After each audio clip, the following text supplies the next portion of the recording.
JuJu Densetsu, or Toki as it's known in the West, is one of those games that so many people love to hate, but why? I have a feeling that the reason is because of the very tough challenge, but as far as gameplay is concerned, this is actually a pretty solid game, and one that you'll need to take your time with.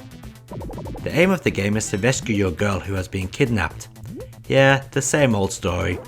But this time, the evil kidnapper has changed you into an ape. How can the ape attack? Simple, it spits at everything in sight. Hence the subtitle, Going Ape Spit, on the PAL Mega Drive release.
Here we go with the Amiga release, and surprisingly it's pretty close to the original arcade version in terms of graphics and level design.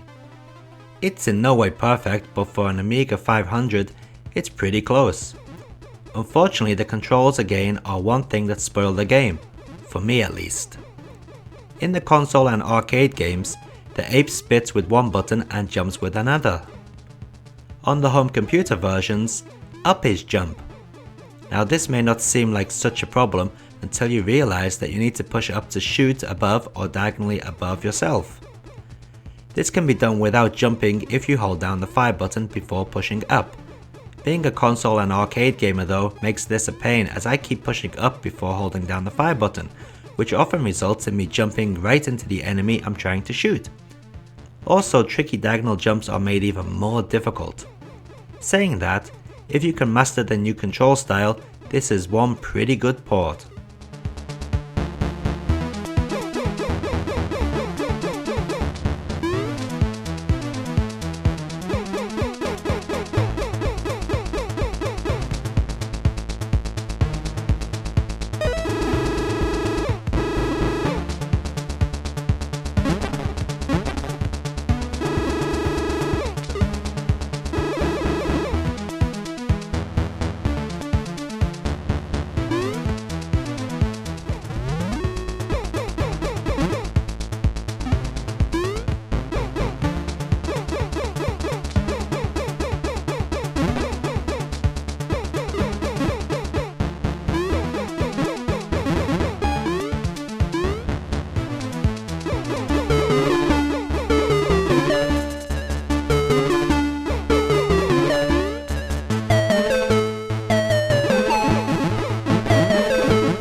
The Atari ST port is pretty much like the Amiga version, except with slightly weaker audio.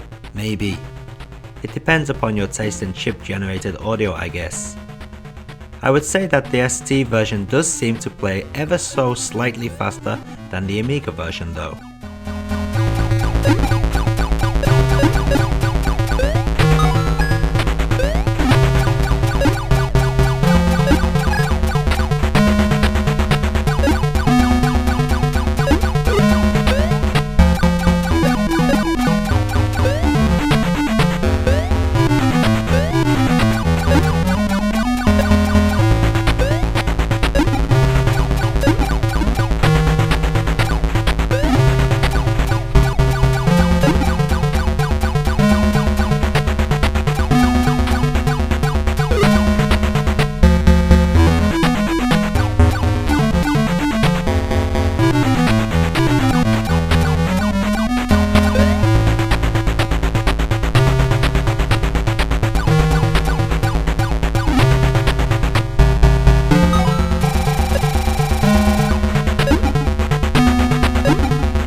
Now here's a surprise, the only 8-bit home computer port came out for the Commodore 64, while the ZX Spectrum and Amstrad CPC ports were cancelled. For the C64 this is actually very good. It's easy to recognize the game as Toki and it also plays like Toki. The stages have been simplified a bit and not all the stages are present, plus there's only one stage BGM. As with tradition you can only play with either music or sound effects playing, but not both. Since I'm a chip audio fan, I've gone with the music for this video. While this version may not have the complete arcade experience, what is here certainly won't disappoint Commodore 64 fans.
Released in Japan and the West, the Famicom, or NES, also got a version of Toki, but like the Commodore 64 version, this port has been simplified quite a bit, as well as given a more cuter look. The graphics are very colourful for the Famicom game, and there's a lot going on. There is a lot of sprite flicker though, which can sometimes hide an enemy projectile, resulting in a mysterious death.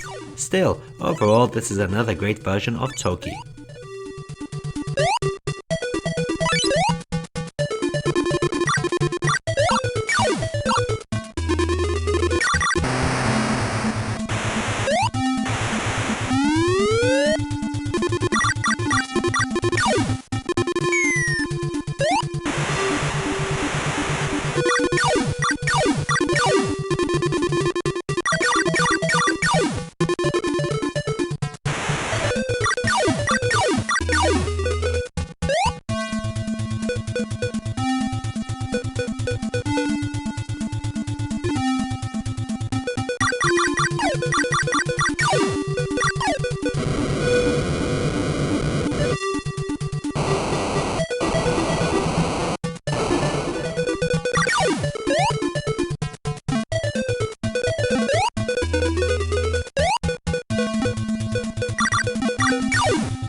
Finally, we end with the Mega Drive release, although it's not part of the arcade game at all. In fact, it's an all new game that features elements from the arcade game such as enemy designs, weapons, music, and gameplay. This version was redesigned by Sega and as a result can't really be called an arcade port due to the drastic changes in level design.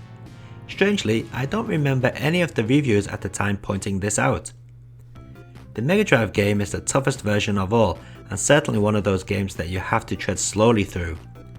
People expecting just to bump through the game always end up hating it with passion, but if you take your time and plan ahead, you'll find Toki on the Mega Drive to be a very good action platformer.